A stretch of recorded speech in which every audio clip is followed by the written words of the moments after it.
Olá pessoal, tudo bem com vocês? Bem-vindos ao nosso vídeo número 9 da trilha de BEF do treinamento da tecnologia Banner. Eu sou o Danton e hoje nós vamos falar do uso de DAOs, que na verdade é uma excelente prática de negócio. Vamos lá? Vamos entender um pouquinho desse conceito aí. Bom, o que é o DAO, né? Data Access Object, ou objetos de acesso a dado. É um padrão de projeto que vai separar a lógica de persistência de dados, né, para um objeto, a parte dele. Ou seja, né, as nossas entidades, que hoje a gente está escrevendo toda a regra de negócio lá dentro, inclusive nós já escrevemos regras de acesso à base de dados, né, neste vídeo aqui, onde a gente verificou se um veículo possuía uma reserva ativa para poder desativar ele ou não, nós usamos selects, né, dentro de uma entidade.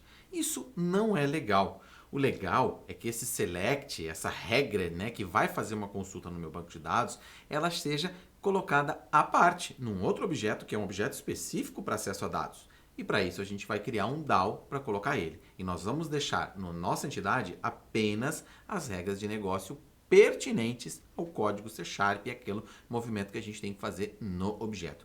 Vamos deixar tudo que é de dados separado, né, no objeto de DAO. Bacana? Então, esse é o padrão de projeto que especifica aí o nosso DAO.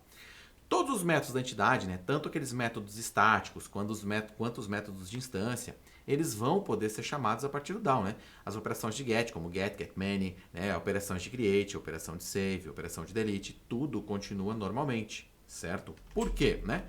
Porque a regra de negócio que está escrita lá na entidade, ela também é executada quando ela é obtida a partir de um DAO. Então, não é o DAO que vai rodar a regra de negócio da entidade, mas eu obtenho uma entidade a partir do meu DAO e, consequentemente, a regra de negócio está junto com ela. Legal? Então, eu não vou perder a minha regra de negócio, eu simplesmente vou separar ela das partes de banco de dados. Então, por que isso, né?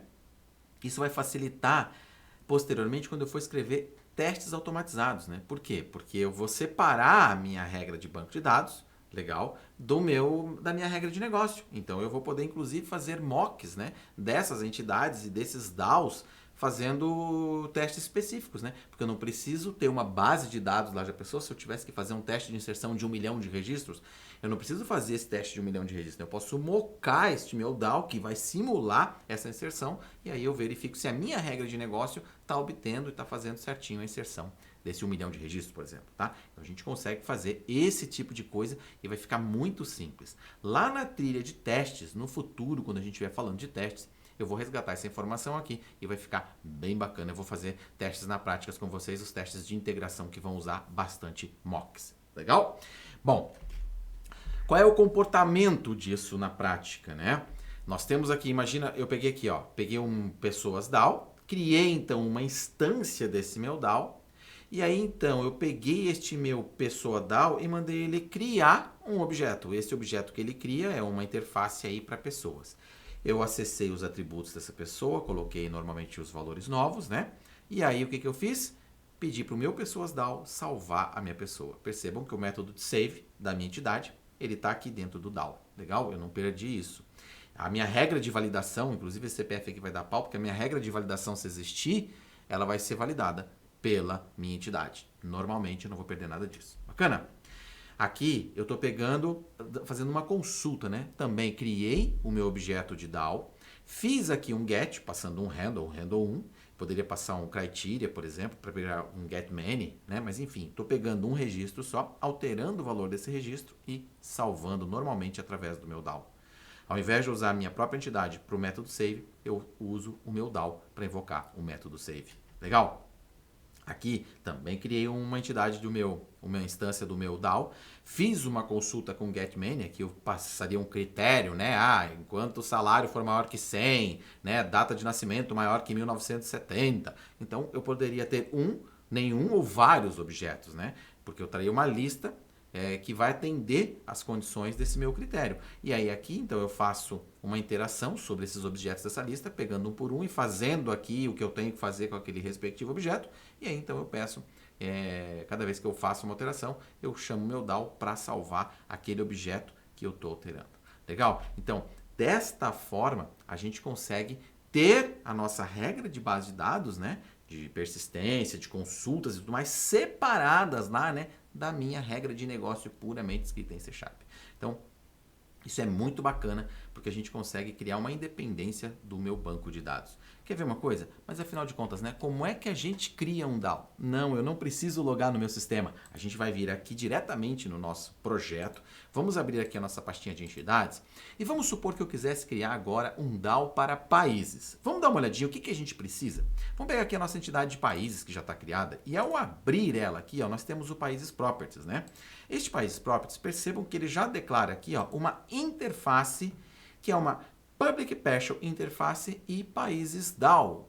E essa interface ela é usada também num Países DAO, que é uma Public Partial Class, Países DAO, que implementa a minha interface. Então, o que a gente precisa é criar uma nova Partial Class que implementa a nossa interface. E como é que a gente faz isso? Lembrando, né, pessoal, aqui no meu Países eu posso escrever o que eu quero, beleza? Mas não faz sentido eu criar aqui dentro esse meu DAO.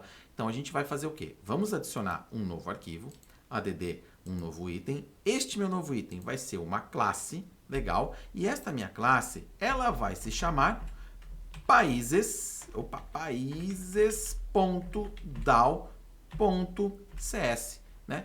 Então, ele vai se chamar, esse é o nome físico do meu arquivo, tá? Assim como a gente criou aqui um países properties.cs, que implementa aqueles partial class que o próprio BEF nos entrega. Aqui eu estou criando um outro arquivo, que vai ser o meu arquivo.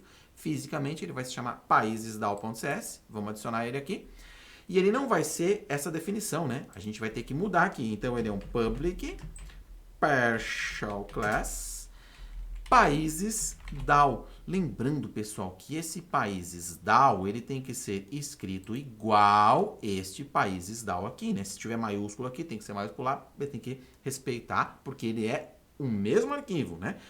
Embora eles estão em arquivos separados, na compilação ele junta no único arquivo como se fosse um conteúdo único. Essa é a grande vantagem dos nossos partial class, beleza? Países DAO, então esse países DAO, ele vai implementar quem? A minha interface e Países DAO. Então, a partir de agora, este meu arquivo países.dao tem aqui uma partial class países DAO e aqui eu posso escrever minhas regras. Por exemplo, eu poderia consultar uma regra para trazer todos os países que começam com um determinado critério. Então, eu vou fazer um select aqui. Então, ao invocar lá o meu método, poderia ser consultar países que iniciam com a letra, e aí eu passaria a letra lá e ele retornaria, então, um conjunto de dados.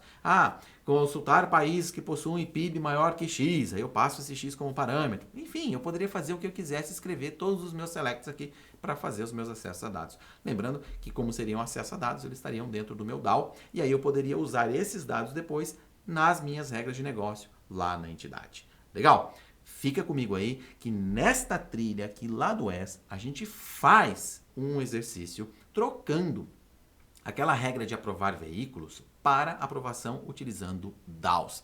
Confere lá que você vê bem legal como se faz isso na prática. Aqui é o conceito do nosso DAO.